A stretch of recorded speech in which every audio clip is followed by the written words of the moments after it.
Hi everyone, it's your boy Ricky here for Honeybee Stamps. Thank you so much for being here today. Today we're going to be making a card from their latest release, Let's Celebrate, and we're going to be using the honeycomb die set. We won't actually be using the stamp set today. We're also going to be using the Be Young Banner Day stamp set and die. So cute. We're also going to be using some paper from the 6x6 paper pad, which was Funfetti Birthday. And we're also going to be using some black and white cardstock to do some cutting and coloring and all that great stuff. And then we're also going to be using this new intense black ink from Honeybee Stamps. Excellent, great for color, alcohol coloring and watercoloring. So, okay, let's go ahead and get started. Now, the first thing we're going to do is we're going to take this honeycomb out, and you'll see that there's already tape on here because I made this card prior to this video to make sure it was going to work out. So basically what we're going to do is we're going to place this honeycomb on the black cardstock. I'll cut out this a little bit because it's going to go through the mini die cutting machine and the paper is a little too big. And once that comes out, it's going to be just thin pieces of comb here. So I'm going to actually cut that out 3 times. And then actually 1, 2, 3, 4, 5, 6 times. 1, 2, 3, 4, 5, 6, 7 times. You guys, sorry about that. So yeah, I'm going to cut this out 7 times because we're going to place it on the paper like it is here. And to make this a little easier, what I do is I put a little bit of glue on a piece of paper here. And then I just use my tweezers to pick up the glue off of that piece of paper so my hands don't get messy and the glue doesn't leak out everywhere. You just kind of dip it in. I'll pick up the paper sometimes so to make sure that enough glue is getting on each item, and then I'll glue this down onto the paper. And then what I'll do is I'll continue on my way up to the top of the paper. Now, as you see here, I'm almost done. I'm putting in one of the last pieces here in the middle. There we go. And I kind of just set them so they kind of match. They kind of fit like a puzzle.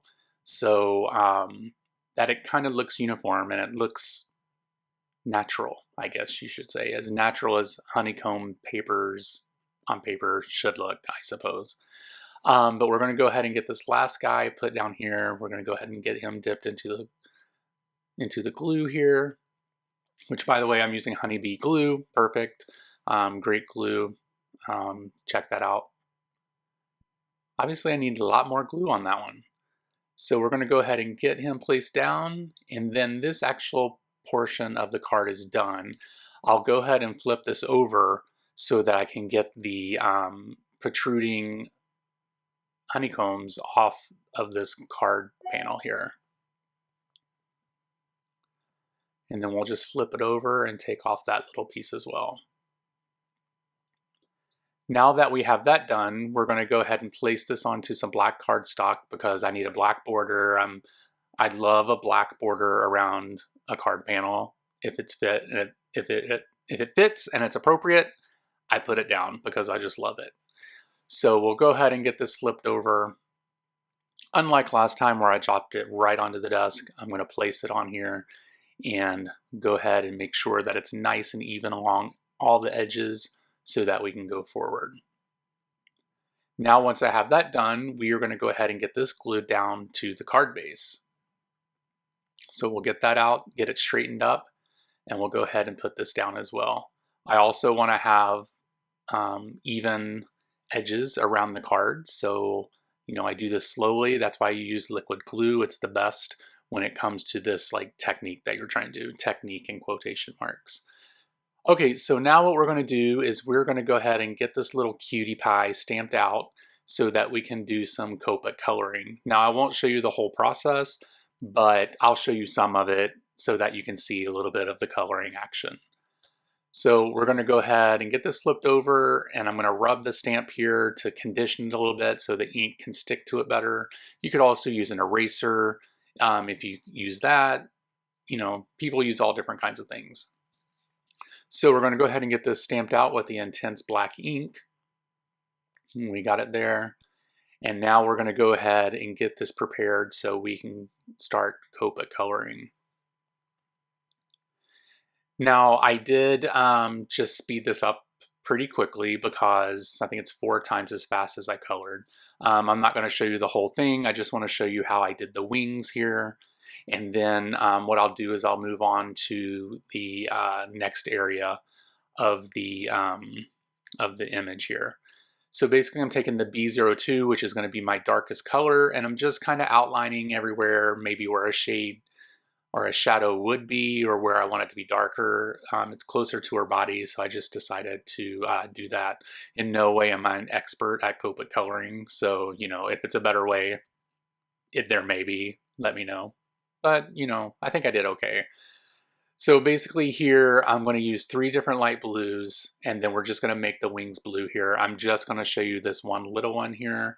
I'm not going to show you color. I'm not going to show you all the wings being colored because we're going to skip over a little bit. So I'm finishing up here. You know, with Copic coloring, you kind of go back and forth until everything blends together and everything looks right. And I think I like the way the wing here looks. So we'll go ahead and move on to the next thing we're going to color. Now what I'm going to do now is use N9 here, and I'm just going to color the stripes of her dress, every other stripe with this color. As you can see, I just moved to every other one, and I'm not doing any blending. It's just one solid color. That's it.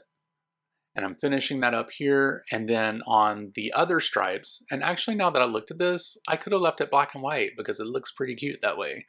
But we're going to use RY15, and we're going to do the same concept. We're just going to do every other stripe here, and then we'll also do her little bottom of her dress in the orange as well.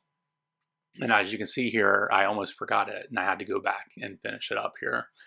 So we'll go ahead and get that done, and then we'll move on to some little details. We're going to put in a little green dot for her flower, and then we're going to be using yellow for the petals. The little green dot doesn't really matter right now because in the end of the video you're going to see why. It kind of changed it up. All right, now we're going to do some coloring of hair, and we're using E33 here. And we're going to do both sides. We're going to try to make it like there's some highlights in the middle there, and then E33 to bring that out. And then we'll use the next darkest color to fan that out a little bit more. And then what I decided to do is bring in a darker color because it wasn't looking the way that I wanted it to, so I brought in E29. And then I'll just use all these markers again through the process to get her hair to look what I call perfect, but you know, maybe not for everyone else, but it's my card, I can say what I want. So there we go, her hair is coming together, it looks really good. I was really happy actually with this hair. It's probably one of the best hair colors that I've ever done. So I did go over her body, I didn't get it filmed, so sorry about that, but I did use some similar colors because I just loved it so much. And so we're going to go ahead and get the sentiment stamp down here in the banner. I also colored her little hair, I don't know what you call those, donuts or little piggy tails or whatever you may call them. I colored those the same colors as I did her hair as well. So we're going to stamp congratulations here, and then go ahead and get that taken out here. And then what we'll do is we will get our die cut lined up so that we can go ahead and get her cut out and, you know, get the card put back together. Now, what I do love about this die is it cuts out the white piece, the white area above her head and underneath the banner. Sometimes I can't stand that when you're looking at a card and there's supposed to be something behind the image and it's just white because the die doesn't cut out. But this die does that, and I love it for that. So it's pretty great. Now I'm just testing out where I'm going to place her on the card and all that great stuff. And we'll go ahead and get some 3M foam tape so that we can go ahead and get her glued onto the card. So we'll go ahead and stick her down here. And then as I was making this card, I was like, you know what? We need a little touch of fancy.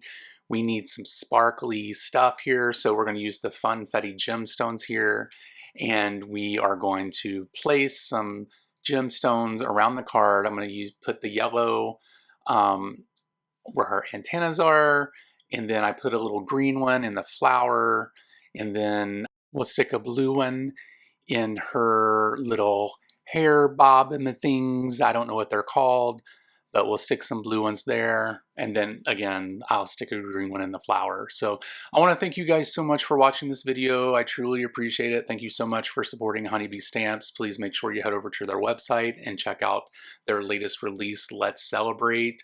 It's their 6th birthday. And if you get a chance, take a look at one of the paper pads. One of the pieces of paper I designed in there. So, you know, guess which one it is, maybe. So anyway, thank you guys so much. Make sure you follow Honeybee Stamps on all the social media platforms. And then also you can find me on Instagram and YouTube by searching for Bromero Cards.